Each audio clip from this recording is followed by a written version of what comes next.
September 2024 was a historic month for St. Lucia as the government achieved significant milestones in key areas such as housing, healthcare, and economic reform. These landmark policies reflect the government's commitment to improving the lives of every St. Lucian.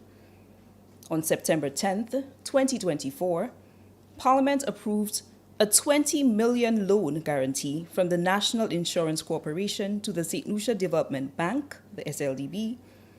This funding will provide eligible public servants with 100% loan financing, removing the need for a down payment. Additionally, public servants will receive a $1,000 grant to assist with legal fees and enjoy a waiver of stamp duties on the first $400,000 of their mortgage. Private sector borrowers who qualify can also benefit from this facility, including the stamp duty waiver. This initiative fulfills the commitment made by Prime Minister and Minister for Finance, Honorable Philip J. Pierre, in his 2024-2025 budget address, where he reaffirmed his dedication to enhancing home ownership opportunities for St. Lucian families. And for more information on this, the public can contact the St. Lucia Development Bank. In the area of healthcare, on September 13th, 2024, the Saudi Fund for Development and the Government of St. Lucia signed contracts with two joint ventures involving St. Lucian and Saudi Arabian firms to complete the reconstruction of St. Jude Hospital in Auger, V4. This project, funded by a US $75 million concessional loan from the Saudi Fund for Development, is a critical step towards transferring health services from the retrofitted George Odlum Stadium back to St. Jude Hospital, which was destroyed by fire in 2009, 15 years ago. The modernized facility will significantly enhance healthcare delivery, adding 100 beds and improved medical services to the nation's healthcare infrastructure. And since we are in the vein of healthcare, on August 23rd, 2024, the Millennium Heights Medical Complex, MHMC, received $11 million from the government of St. Lucia, and this funding was sourced from the Citizenship by Investment program after a successful meeting with the board of MHMC. The government's donation will significantly reduce MHMC's debt, allowing its board and management to focus on delivering high-quality healthcare services to the public. Additionally, the financial relief will enable the complex to invest in critical infrastructure upgrades, enhance staff capacity, and improve patient care. Further talks are in progress to establish a sustainable financial strategy that ensures the Millennium Heights Medical Complex long-term viability and its continued ability to meet the evolving needs of healthcare in the nation. Now, moving along, on September 16th, 2024, the new Insolvency Act was introduced by Prime Minister Honorable Philip J. Pierre in Parliament. The Act empowers St. Lucians who are facing financial difficulties in negotiating with creditors. Key features of the Act include debt forgiveness. Borrowers can negotiate for partial or complete forgiveness of their debts. Affordable restructuring. The Act establishes a low-cost, out-of-court process for the debt restructuring, allowing borrowers and creditors to reach mutually beneficial agreements.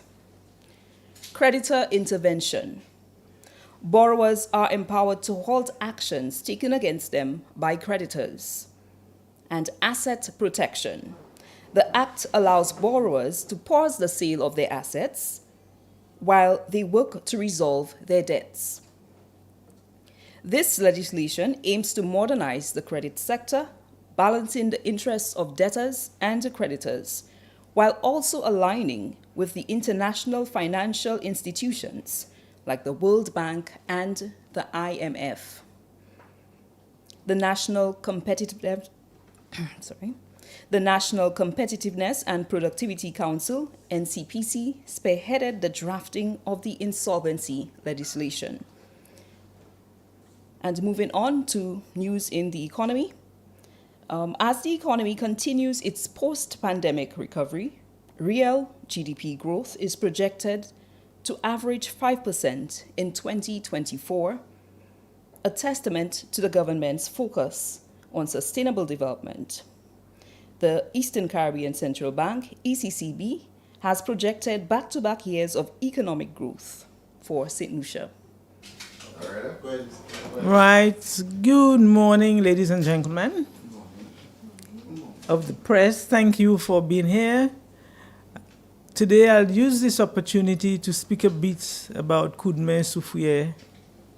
You may recall that last year, for the first time, we had Kudme Soufriere, and it is all part of Creole Heritage Month. Last year, we did not have it in October, and last year we had it in November. I think the weather impacted it and everything else. But we had a very successful Kudme Soufriere last year. And I want to tell you that, again, this year we've decided to have it on the 3rd, the first Sunday in November. We don't want it to clash with the actual Journée Creole. So we are having it on the first Sunday in November, which is the 3rd. And again, Kudme Soufriere, what we have done is we've invited all the communities in Soufriere to sit as a community, discuss the project that they want in the community, and as a parliamentary rep, as the Soufriere Regional Development Foundation and the Soufriere Constituency Council will come together to give all the communities the support required to implement or institute that particular community project.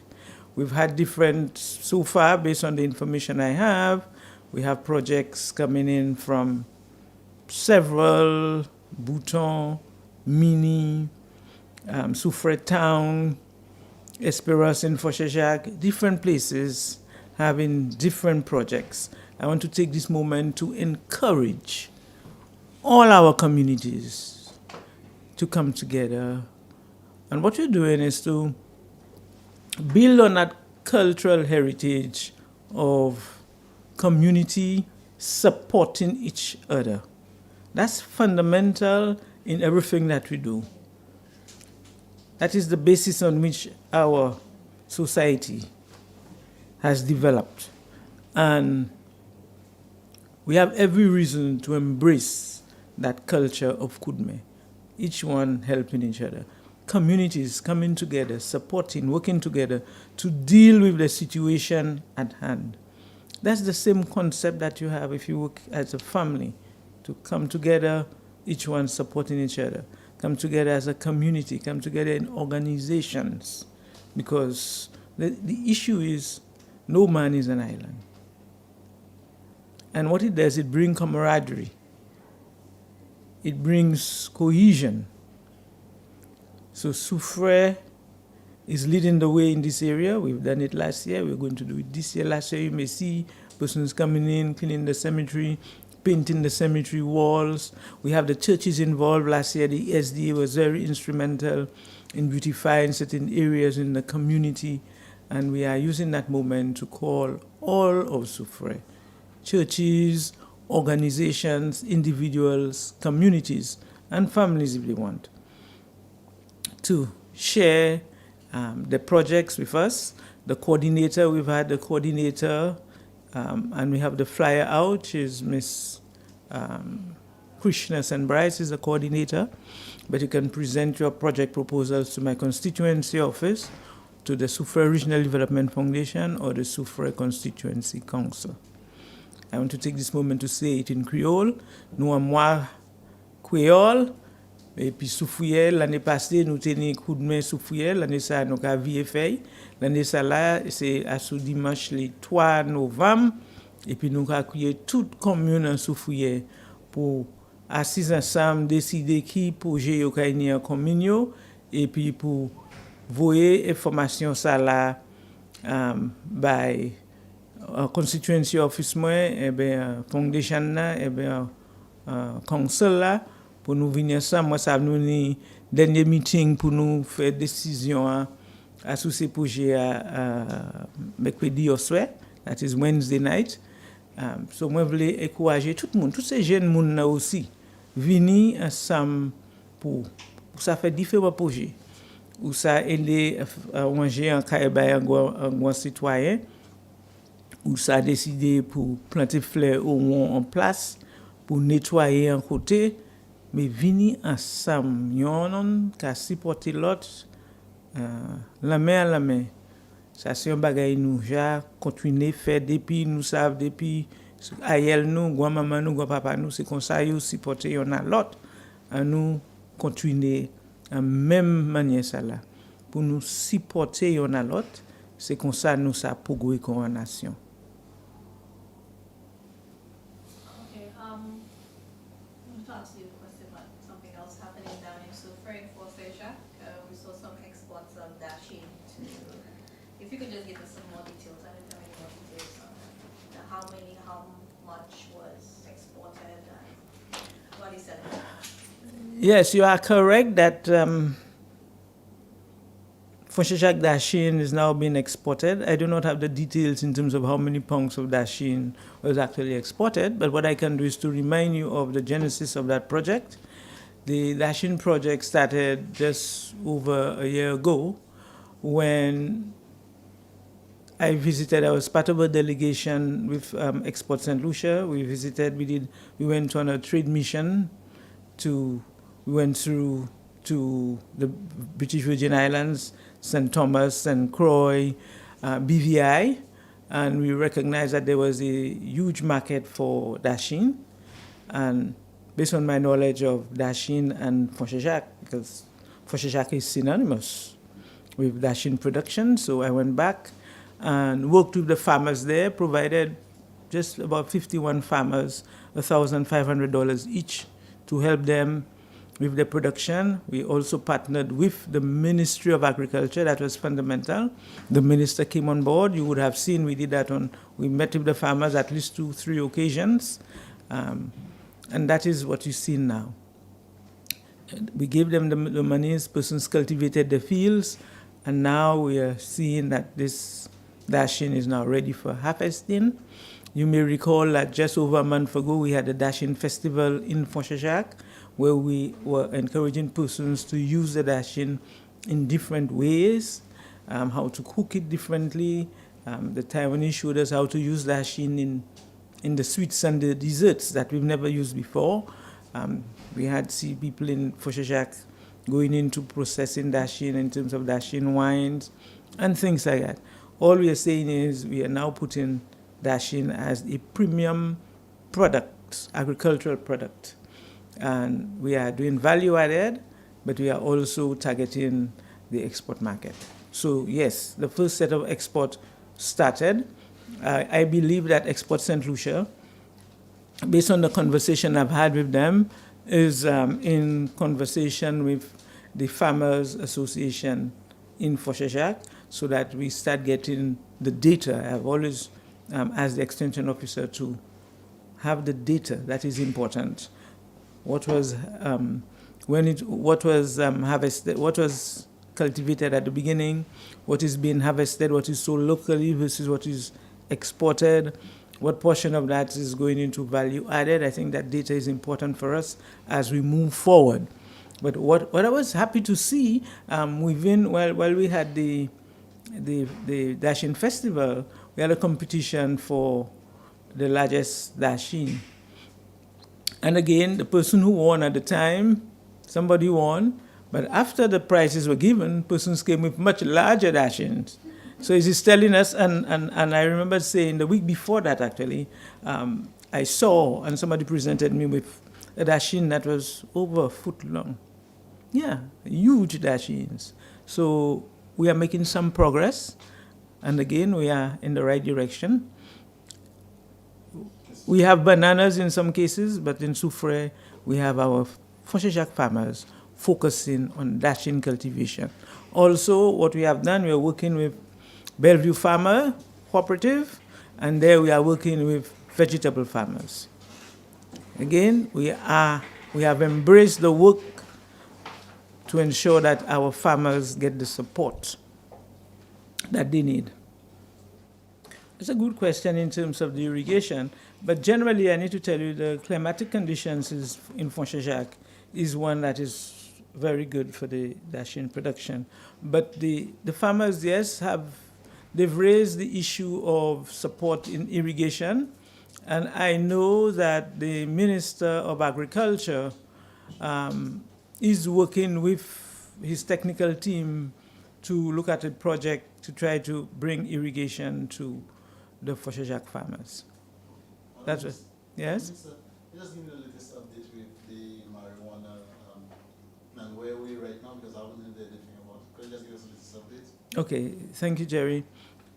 The whole issue of cannabis, yes, for cannabis specifically, what we have now, we have a draft bill. We have a draft bill, a final one. We believe that if within the next 2 months we will open it out for public consumption and conversation, and maybe by the ending of the year, we will present it to the Parliament. We really feel we need, because of the nature of cannabis and the subject matter, we are giving birth to a new industry, that we need to have that conversation in the whole national space. So that's where we are, but we have a draft bill. But other works that we've done as it relates to the whole issue of cannabis, you may recall that I came to Parliament a few months ago with what we call the RSA, which is a structure to take care of all regulated substances. And that would include cannabis, that would include alcohol, and a lot of other substances that we think needs regulation. So that structure is in place. Pretty soon, I know that there is a board, there's a specialized board now, and I know there was an interview for a CEO and a secretary that took place about a week ago.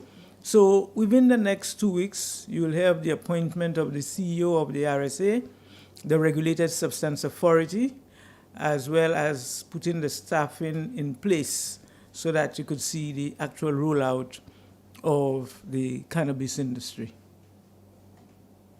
I don't know if you can speak about it, but I think that we should just export our first ever shipment of bananas to Canada to export to the Lucia facility and get much of that together with the NFT. Will you be able to speak to that? Well, I do not have the details, but what I would really like to say is I am pleased that we're able to maintain that export market. But even our own local market, we need to do a lot more production for bananas. We need to do a lot more production. And when I drive around, sometimes there are a lot of fields that I believe that I see are neglected and needs a lot more management. So I want to encourage our farmers. The government is providing support, farm labor support. Government is also providing fertilizer in terms of a support mechanism. So I'd really like to encourage our farmers to take advantage of the markets that we have at the moment for bananas and for other agricultural crops. Right. It's good that you asked about our fishermen. You know, our fishermen, especially our fishers from Soufrière, were affected by bad weather sometime in February.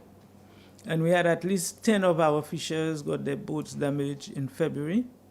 And again, with Hurricane Beryl, quite a few of our fishers got their vessels damaged. At present, we have two sets for Hurricane Beryl. We had two sets. We had those fishers that were registered that got damaged, and then we have those that were not registered. Based on the conversation we've had with the Honorable Prime Minister, we are going to provide some support to all registered fishers. So at the moment, we have a call out for the unregistered fishers to get themselves registered. That's important. That's a call for all unregistered fishers, especially in the Sufra area, to get themselves registered.